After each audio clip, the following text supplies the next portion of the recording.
You know, it was about several years ago now that Ashley and I were invited to a wedding in northern Wisconsin. Abby, actually, we were just talking about before service. We were invited to a wedding, and it was the wedding of a former student of mine and his fiance. And Ashley had family that lived out in that direction, and so we just kind of decided to make a vacation of it. And so it was early on a Monday morning that we all decided to pile in a vehicle with our luggage and head off on this or what we thought was going to be a 10-hour road trip. Maddie was about 1 at the time. Kaylin was about 4. And the thing we knew about Kaylin was that she was a good road tripper. I mean, she just keep herself busy in her car seat, looking at books, playing with toys, watching videos, listening to music, sleeping. She was a very good traveler. While Maddie, on the other hand, was kind of an unknown, and it didn't take us long to figure out that she's complete opposite of her sister. Just not a good traveler for whatever reason. Some kids are like that, some kids are not. And we started, our plan was to head down around the southern part of Lake Michigan and then kind of head up through Chicago and into Wisconsin on the other side to northern Wisconsin. And it was about 45 minutes into the trip when all of a sudden our GPS started routing us toward the lake shore. And of course, me in my ignorance was just kind of like, well, it's a GPS, it must know a shortcut. So even though I wasn't totally confident where we were headed and I was unfamiliar with it, I was like, let's just head that way anyway. So I'm following the GPS when all of a sudden I get into a part of the downtown Lakeshore Muskegon area that I'd never been before. I didn't recognize the roads, I didn't recognize the terrain, I didn't recognize the building. There's one-way streets going different directions, and I wasn't used to that. And there's stoplights, and we're driving, and I'm getting more uncomfortable, and I begin to realize this isn't the way I need to go, because I saw this sign that said car ferry this direction, and it was pointed off towards the west. And I did not want to jump on the ferry. There's a ferry that runs between like Muskegon and Milwaukee, and you can jump on it. It's like a 2.5-hour ride, but it's really expensive. And it was cheaper for us to just drive around the lake, and it wasn't that much longer. And so I was like, okay, we need to go back to our original plan, get away from the ferry. And every turn I took, I don't know, are you allowed to say stupid in church? The stupid GPS, okay, just kept trying to reroute us back to this car ferry. I mean, I'd try and go left, I'd try and go right, and I don't know where I'm going. I'm downtown, there's like one-way streets, and I'm not familiar with anything. And I just remember being stuck for like an hour in this maze that I didn't know how to get out of. Now, if that's not bad enough, okay, at this time we discover Maddie is not a good traveler, and she is screaming and she is crying, which like amplifies everything. And Kaylin is screaming and yelling at her for screaming and yelling to be quiet. And I'm in the front. I can't concentrate. And I'm telling the kids to be quiet. My attitude's just like going downhill real fast. And now Ashley's upset. And she's not upset with the kids. She's upset with me because I'm upset with the kids. And so this is not my day, right? And it's like an hour that we're just traveling around in this mess. And the GPS is just rerouting. And it is not fun. I mean, have you been there? You ever been in those situations like that? Trying to get to some place and you just can't get there? I think when Ashley and I were getting ready to get married, she was looking for a shop to get her bridal dresses at or pick up her wedding gown. And she had the same thing. The GPS kept saying rerouting, and she couldn't get to where she needed to be. And that is a very frustrating place to be. It's a very defeating place to be. And, I remember we had this 9-hour trip planned out, and we'd already spent an hour of it just being lost. We're only 35 miles down the road. We haven't even begun our main trek. And I remember that feeling that came about when I finally recognized a road. Where like I saw something familiar and it was like, I know where I am. Do you know that feeling? Like when you finally come to where you want to be? Oh man, that is a good feeling. And it's just, I made it. And I kind of think as I reflect on the life of Joseph, that maybe, just maybe, that was the feeling he was having in Genesis chapter 41. When finally, the cupbearer to the king, the cupbearer to Pharaoh remembers the one man, Joseph, who gave him a sign that his detour was almost over. Which really is kind of the direction we're headed in today, in part 5 of our Detour series. It's been an incredible journey thus far. I hope you've been enjoying it. We've been doing connection groups. I know my connection group has been enjoying it. There's been daily readings, and it's just been a phenomenal journey. And really, the question we're going to tackle today is, how do we know when our detours are over? How do you know when your detour is over? Because sometimes it's like we get in reverse. And we're back to kids again in the back of the car, a long trip, and we're asking our parents that question. Are we there yet? Is it? Yeah, you know that question. Are we there yet? You know, is it almost over? I'm hungry, because I would suggest that some of us feel that way. Some of us are going through things that, we don't want to be going through. And we're looking for, when is this detour going to be over? And I wish I could tell you your detour is going to be over in 3 months, or 2 days, or, a week. I wish I could tell you whatever you're going through is going to be over. I wish I could say that, but I can't.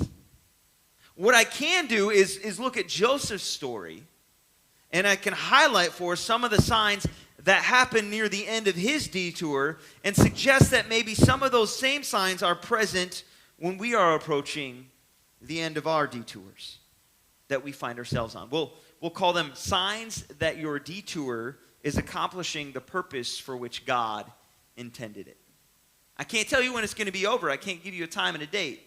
But I can give you signs of when that detour is accomplishing what it's supposed to in your life. You think about them like the mile markers on the side of the road. You guys ever pay attention to those? You look at the mile markers, okay, 10 more miles, 20 more miles. I like those green signs on the highway that tell you how long to where you need to get to be. And then you're like, oh, that's forever away. And then finally, before your exit, it's like exit in 2 miles, 1 mile, quarter mile. And then you finally get off. Because as you'll learn from this week's study from Dr. Tony Evans, God's timing is when your preparation, when your detour, your time of preparation and his purpose connect. Look at 41 of Genesis. It says, when 2 full years had passed, remember Joseph had been forgotten about. It says, when 2 full years had passed, Pharaoh had a dream. And he was standing by the Nile, when out of the river there came up 7 cows, sleek and fat, and they grazed among the reeds. And after them 7 other cows, ugly and gaunt. It's interesting to me that it says ugly there, because I'm like, I don't know that I've seen a pretty cow. But anyway, it says 7 ugly cows, ugly and gaunt, came up out of the Nile and stood beside those on the riverbank. And the cows that were ugly and gaunt ate up the 7 sleek fat cows. And Pharaoh woke up. And I'm guessing he woke up in a cold sweat or something like that. If you just watch cows devouring other cows, that might be kind of freaky in your dream. And if this were my dream, I would certainly wake up that way, because I have this reoccurring nightmare about a giant cow that chases me in the middle of a field as a result of a traumatic event from when I was a child. And so I probably would not have gone back to sleep after that. But the scripture says in verse 5, Pharaoh goes back to sleep after this crazy dream. And he has a second dream. 7 heads of grain, healthy and good, were growing on a single stalk. After them, several other heads of grain sprouted that were thin and scorched by the east wind. The thin heads of grain swallowed up the healthy, full heads. So now it's like a Cinnamon Toast Crunch commercial where they're eating each other, right? You ever see that commercial where they eat each other? It's like cannibalistic, right? And Pharaoh wakes up again after this dream. And we go on to read that Pharaoh is troubled about these dreams. I've got things that are eating other things in my dreams. And the unhealthy things seem to be eating up the healthy things. And he gets focused on it. And he's starting to think, what does it mean? What does it mean? So he goes to his wise men and he goes to his magicians and he's asking them to interpret what the dream means. And they can't do it. And so he's asking all these people, and then the cupbearer must have overheard the conversation. And he goes up to Pharaoh and he says, there was this guy while I was in prison, and his name was Joseph.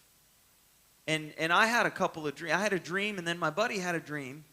And Joseph interpreted him. And just as he interpreted him, they actually happened. And that causes Pharaoh to send for Joseph. And I just would suggest that as they each discovered the meaning in their dreams, they were beginning to see that there was a bigger picture at work. As the baker and as the cupbearer began to understand these dreams, and as Pharaoh began to understand his dreams, he began to see there was this bigger picture at work, or at least very something peculiar. Because, there's this guy, Joseph, who happens to be exceptionally gifted at interpreting dreams, and he just happens to be at the right place at the right time to interpret these guys' dreams so they can go to Pharaoh and tell Pharaoh about his dreams. And certainly for us as readers who get to look back in the rearview mirror of history, who have been able to watch Joseph's life unfold in a matter of chapters, I would say that Detours are moving towards a close or accomplishing the purpose for which God intended them when we start to notice the bigger picture. Look at Genesis 45 and verse 7. As we mentioned last week, Joseph says, "But God sent me ahead of you to preserve for you a remnant on earth and save your lives by a great deliverance." He points out the bigger picture. He points out that there's more than just what we see happening here. And when he saw it, it wasn't so much that his detour was over, because he's still in Egypt. More so it was the fact that he had found a deeper meaning in his detour. A greater purpose, that he was exactly where God wanted him to be. As I was thinking about this story, or this account of Joseph this week, it dawned on me that Joseph's story isn't the only one like it. In the book of Daniel chapter 6, the Old Testament, after Jerusalem is besieged by Nebuchadnezzar, Daniel's carried off to Babylon and put in the king's service against his will. And interestingly enough, he too has a gift for interpreting dreams. And so he serves King Nebuchadnezzar. And if you read, he interprets Nebuchadnezzar's dreams. And then he serves the son of Nebuchadnezzar, Belshazzar. And he interprets his dreams. And then when Darius the Mede comes to power, his advisors don't like Daniel. They don't like that Daniel's got all this exemplary wisdom. So they get the king to sign into law that no one can pray to any other person or being except the king alone, knowing full well that Daniel's only going to pray to God. And so when this new law goes into effect, what does Daniel do? He goes and he prays to God, and then they catch Daniel and they bring him before the king. And then just like Joseph, Daniel is thrown into a pit of lions, a den of lions. And while on a small scale that seems unfair and wrong and unjust, and how could God allow such a faithful servant like Daniel to go through such humiliation and hardship, to suffer death at the jaws of a lion for doing what is good and right? From a zoomed in position, and we look at that one specific moment, it's like, this isn't right, this isn't fair. But my friends, when we zoom out, we take a look at the bigger picture, we see that God allows Daniel to suffer hardship and to suffer mistreatment so that ultimately his glory and goodness can be revealed in and through Daniel's life. You see, the next day when Darius goes to check on Daniel, he finds that he's unharmed. He's thrown into a pit of lions where he should be torn to shreds, and he goes back the next day and he finds that he's unharmed, that Daniel's God closed the mouths of the lions and tamed them so that they could not hurt Daniel. And then what happens? You read in verse 26, Darius decrees that in every part of his kingdom, people must fear and reverence the God of Daniel. For he's the living God. His kingdom will endure forever and not be destroyed. His dominion will never end. He rescues and he saves. He performs signs and wonders in the heavens and on earth. And he has rescued Daniel from the power of the lions. And you say, well, that's great.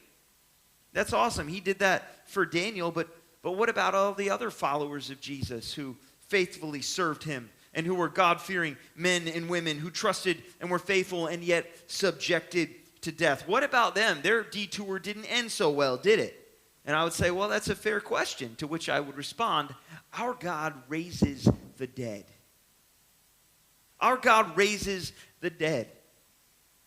You know, think about life in the scope of eternity. Life is a vapor on the breath of eternity. And when we focus on just the here and the now, the moment, and the difficulties we face, it can be discouraging. It can be hard. It can be not fun. It can be uncomfortable. But when we zoom out on a grander scale to see how God might be using our uncomfortable situation now to accomplish his ultimate purpose just a little bit later, it gives us new insight on the detours that we find ourselves. A sign that God is accomplishing his purpose and his plan through us. Which kind of brings me to a question that I'd like to pose today before we move on. It's actually kind of a little bit of an exercise. I want you to kind of stick your hand up and grab your magnifying glass, okay? We're just going to all grab our pretend magnifying. You got them? Good. Good. If you're on the other campus or if you're online, this is probably kind of weird right now. But I want you to just zoom in to your magnifying glass. And I want you to think, you guys are doing so good at this. This is amazing. I didn't think it worked this well. But yeah, you're doing a good job, you know? You got that. And I want you to think about that thing, that uncomfortable thing that's going on in your life right now, that difficulty. I want you to think about that hardship. Think about that problem that's going on, that circumstance. I want you to think about that. And then I want you to just kind of pull that magnifying glass away. And I want you to zoom out.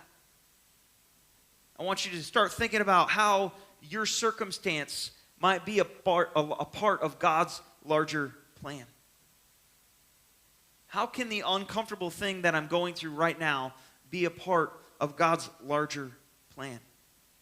And I know that might be difficult to think about right now, but maybe you want to go home and you want to write down what that thing is. And then you want to talk about how God might use that for his glory. It might give you some new perspective.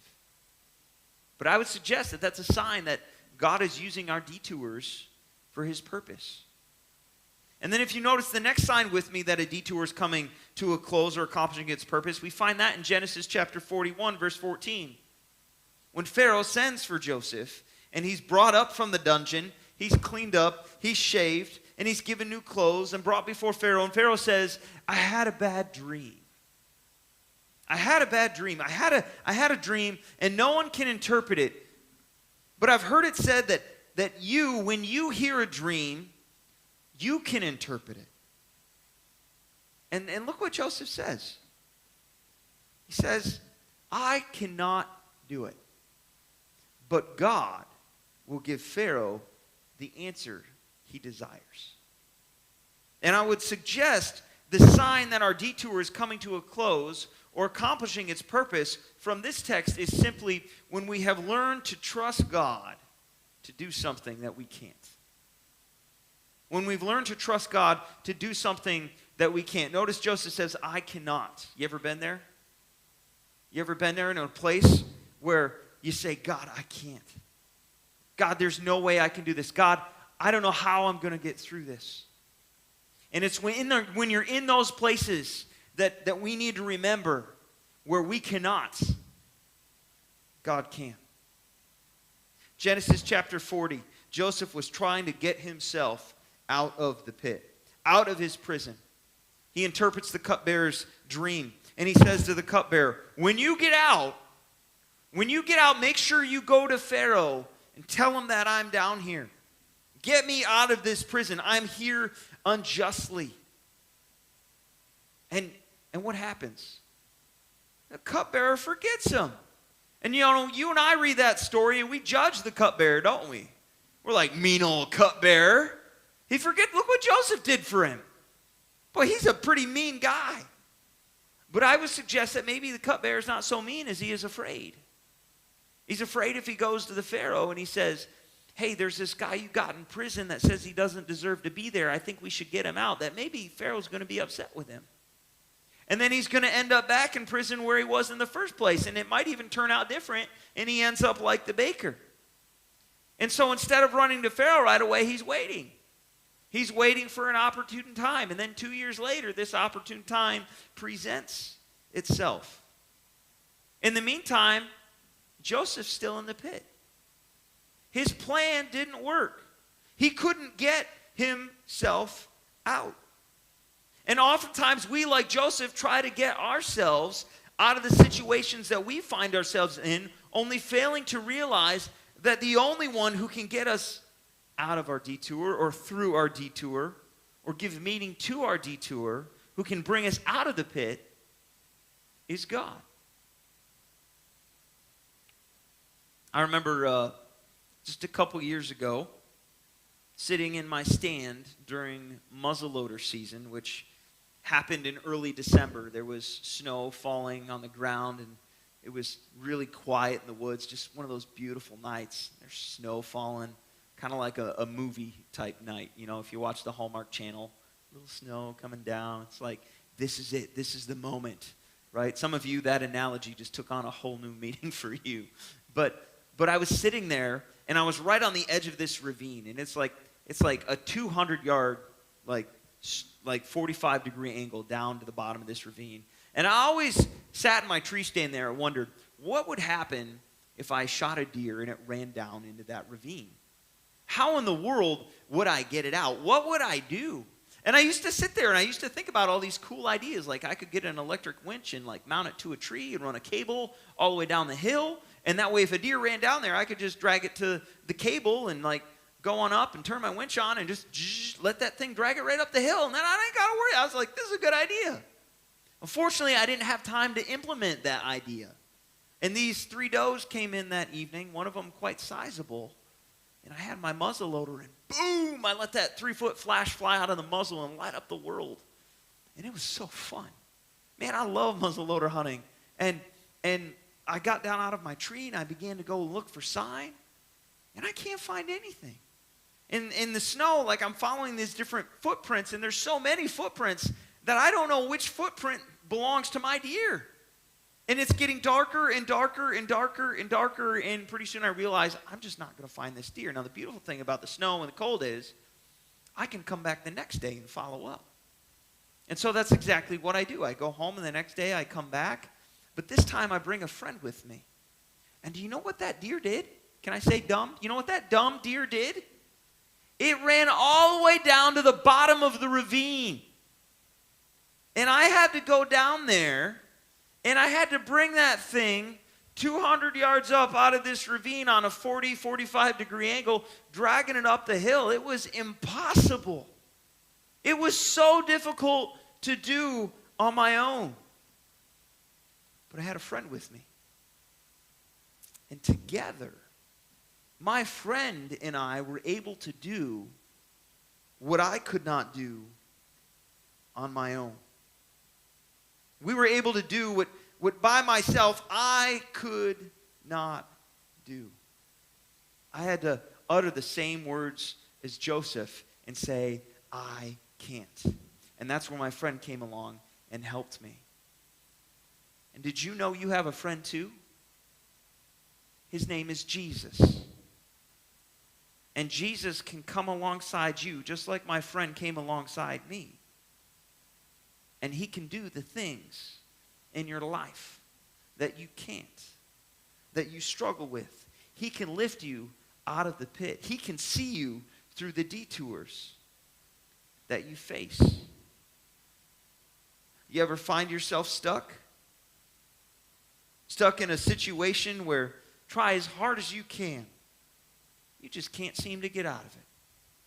Things just don't seem to work out. A lot of times, I think God uses those situations in our lives to teach us to depend on Him, to help us understand that on our own we can't. There are things in life that we just can't do. And they teach us to depend on God. They teach us to learn dependence. And we're a culture, we're a people that doesn't want to be dependent. Am I right? We want to be independent. We want to be able to do things on our own. Take care of ourselves. But God wants us to learn to be dependent. To learn to be dependent on Him. Because He can do things in our life and bring about things in our life that we wouldn't or could not have otherwise.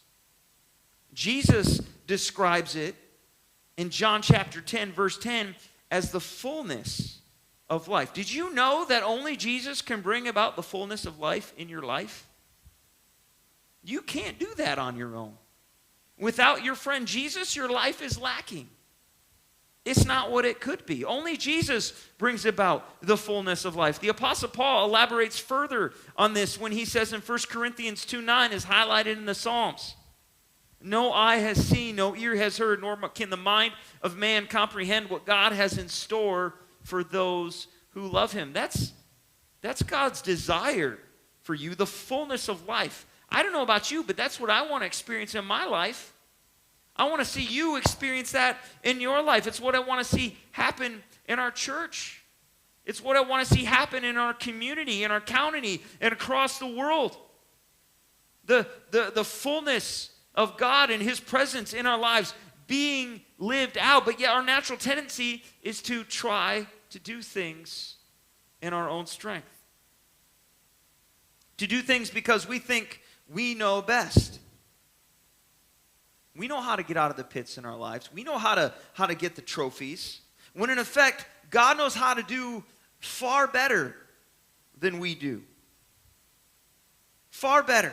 And He wants to do far better things in our lives. Good things that we couldn't dream of accomplishing on our own. But first, we have to learn to trust Him. We have to learn to trust Him, even in the pit, even in the prison, even in the detours, even in the moments that are uncomfortable. And the sooner we do that, the sooner we discover God's purpose being accomplished in our lives, the sooner He can accomplish it. And so again, I have a little exercise for us, and it's more of a question, maybe even a matter of prayer that I want to pose or write down, and that is, what are the things in your life right now that you're trying to bring about in your own strength? What are the things that you're trying to do in your own strength now that you simply need to release to God and allow Him to bring about in His own timing, in His own wisdom? I mean, for me, one of those things was marriage, right? I got out of high school and freshman year of college, Bible college, right? I'm like, all right, harvest is ripe. Get out there, and I'm going to find me a wonderful Bible-believing Christian woman who's going to compliment me in my ministry. First year college, no girlfriend. Second year college, no girlfriend. Third year of college, I got online and found a girl at another college. And we like went out for 3 months and then single again. No girlfriend. 4th year of college rolls around. I begin dating this girl. Dated her the entire year. Got out of college. Didn't sense God leading us in the direction of marriage. Called it off. No girlfriend, no wife. 4 years, I escaped. Woohoo! You know? That wasn't the plan. Wasn't my plan. Next 3 years, single. No girlfriend. Feeling lonely. And I remember the time that I was just talking to God. 3 years of being single. Almost 7, not married. Actually, if you count from, never mind, we won't go that far. I remember saying to God, God, if this is the lot you have for me in life, if your plan is for me to be single, and I have you, that's enough for me. I'm going to trust you in this situation. You can have it. I can't do it. I need you. A few months later, Ashley comes on the scene. Somebody say amen. Yes, yeah. And my friends, it doesn't always work that way. It doesn't always work that way. But what I'm trying to help us understand is that on our detours, we have to quit trying to take things into our own hands and learn to trust God to do or bring about the things that we can't. We need to trust Him. And finally, I'd like to say when we come across our detours, our third sign that our detour is coming to a close, or God is accomplishing His purpose in our lives, is when other people begin to notice the power and presence of God working in and through us. You go to Genesis 41 again. Look at verses 33 through 40. And it's after Joseph interprets Pharaoh's dream that he throws in this free advice. And he says, and now let Pharaoh look for a discerning and wise man and put him in charge of the land of Egypt. Let Pharaoh appoint commissioners over the land to take 1/5 of the harvest in Egypt during the 7 years of abundance. They should collect all the food of these good years that are coming and store up the grain under the authority of Pharaoh to be kept in the cities for food. This food should be held in reserve for the country to be used during the 7 years of famine that will come on Egypt, so that the country may not be ruined by the famine. And, it says, the plan seemed good to Pharaoh and to all his officials, so Pharaoh asked them, check this out, can we find anyone like this man in whom is the Spirit of God? Pharaoh notices something different about Joseph. And he puts Joseph in charge of everything. A culminating event that ultimately leads to Joseph's family being rescued and the rescue of the human race as a whole, like we discussed last week, in the preservation of the family line of Judah from which Jesus would come. You see, when other people begin to notice the power and presence of God in our lives, it's a sign that God is accomplishing His purpose in and for us. I remember growing up, I really liked toys. I liked playing with toys. Does anybody else like toys when they were younger?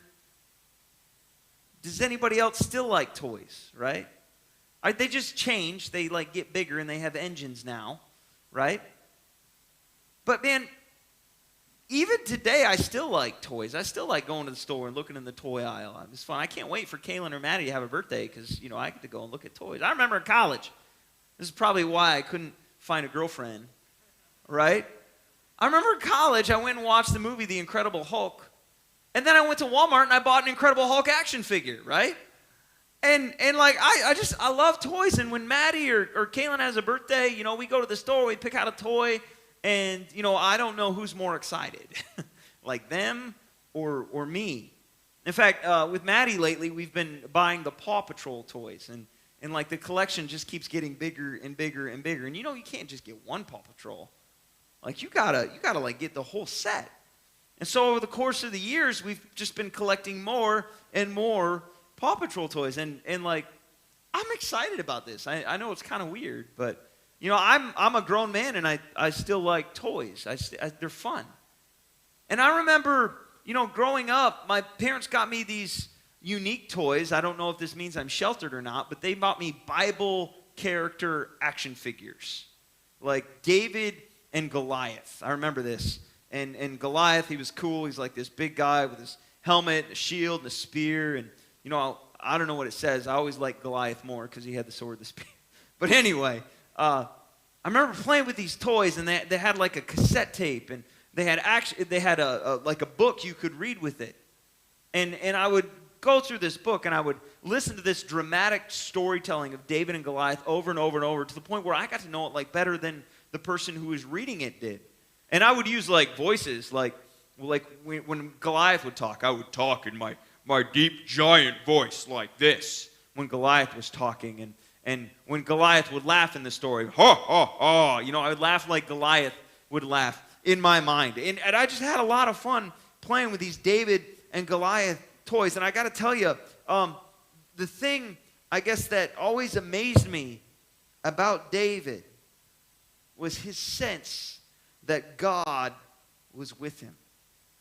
I mean, if you remember that story, and you think about his answer to Saul when he was a young boy, and he went and he stood before the king, and he asked to go face this giant in combat who was taunting God's people, literally taunting God himself. Saul says to him, "Why should I let you, a mere boy, go out and fight this giant?" And David's answer is so incredibly clear. He says, "I've been tending sheep, and when a lion or a bear came after the sheep, I went out and killed it. And the Lord who rescued me from the paw of the lion and the paw of the bear will rescue me from the hand of the Philistine." And Saul gives up. He's like, "I can't argue with that." He says, "Go, the Lord be with you." And so David goes.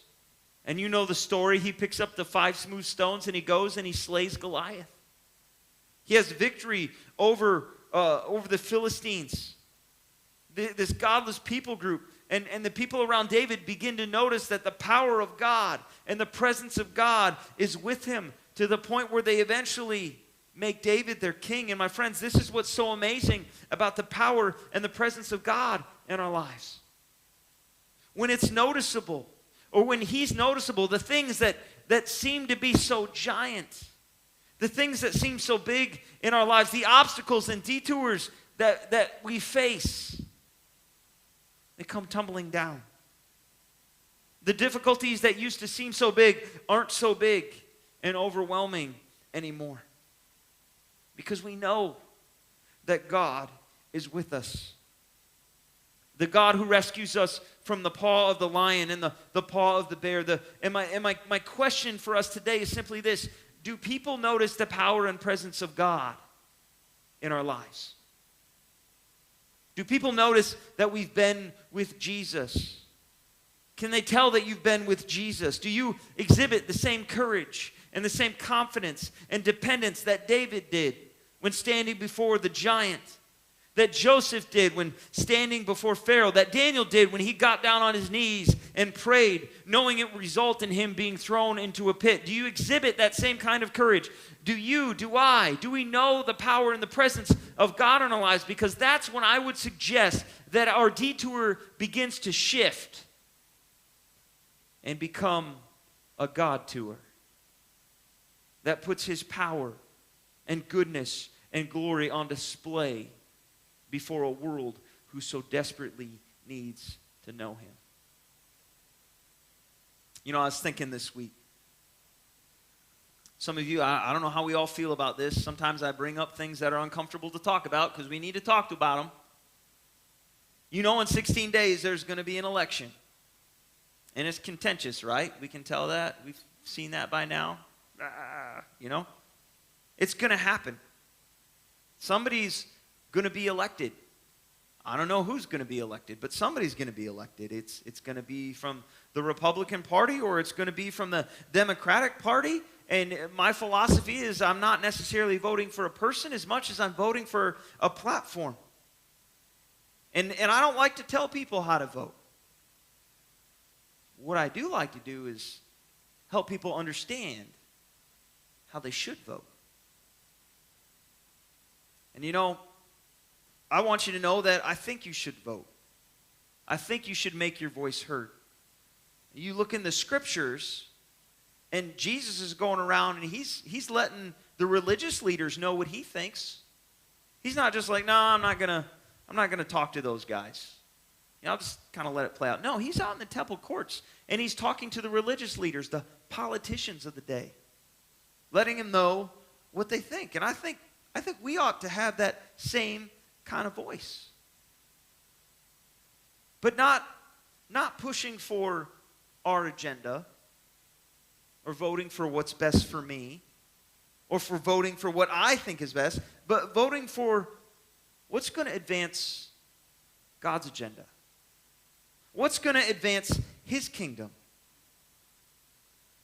And then regardless of the outcome, because hey, this person may get elected, or that person may get elected. We don't know the outcome. God knows the outcome, but we don't know the outcome.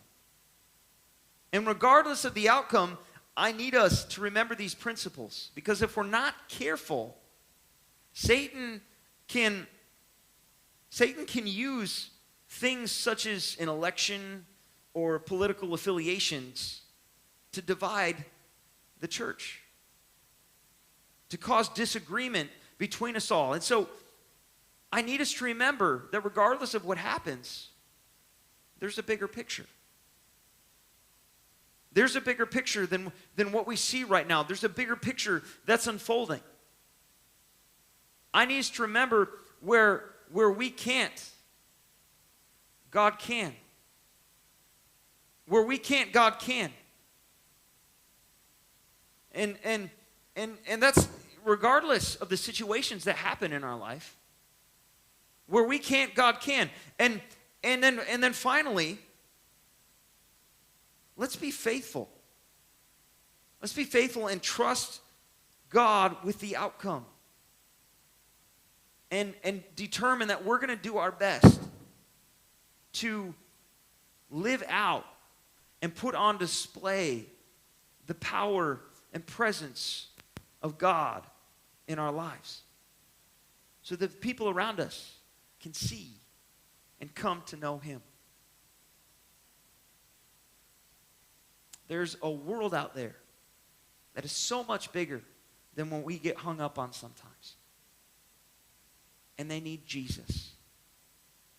And so my challenge for us today would be to remembering these principles. Give them Jesus.